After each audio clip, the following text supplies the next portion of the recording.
Hello everyone, কেমন আছো তোমরা সবাই? আই হোপ তোমরা সবাই খুব ভালো আছো।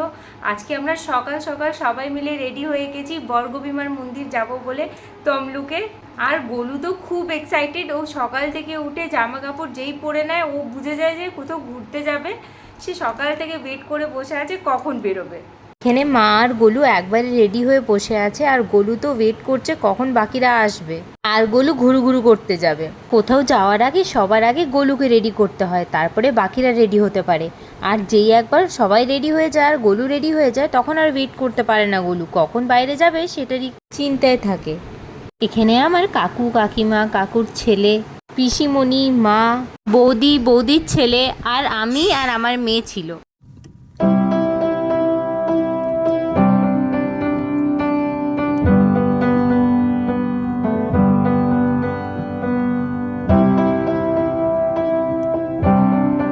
এবারে আমরা মন্দির পৌঁছে যাই, আর বাইরে খুব রোদ্দুর ছিল, খুব গরম লাগছিল।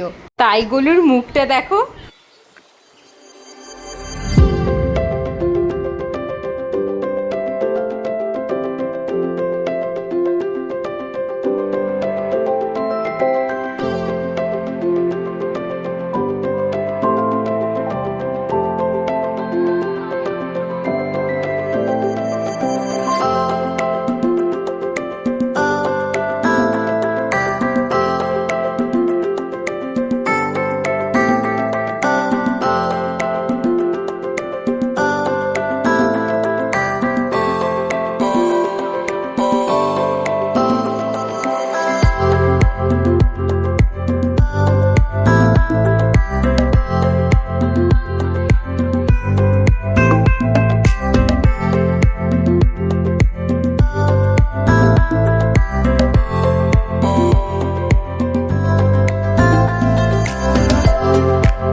বর্গভীমার মন্দির খুবই জাগ্রত আর পুরনো মন্দির। আর আজকে আমরা সবাই মিলে মার ভোগ দুপুরবেলায় খেয়ে যাওয়ার প্ল্যান করেছিলাম।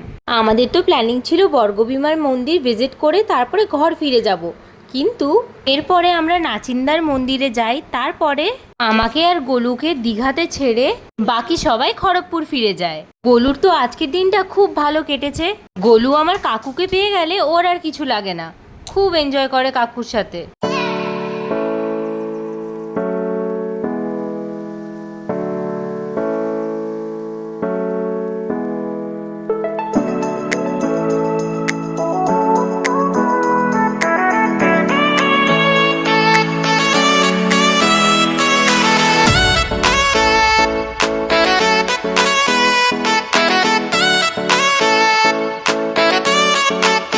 দেখো এবার আমরা সবাই মায়ের ভোগ খেতে বসে পড়ি, আর গোলুর এই সময় খাওয়া অলরেডি হয়ে গেছে, তাই ছুটে ছুটে বেড়াচ্ছে। আজকে ভোগে 7টা আইটেম ছিল, আর সাথে এখানে মাছটাও দেওয়া হয়।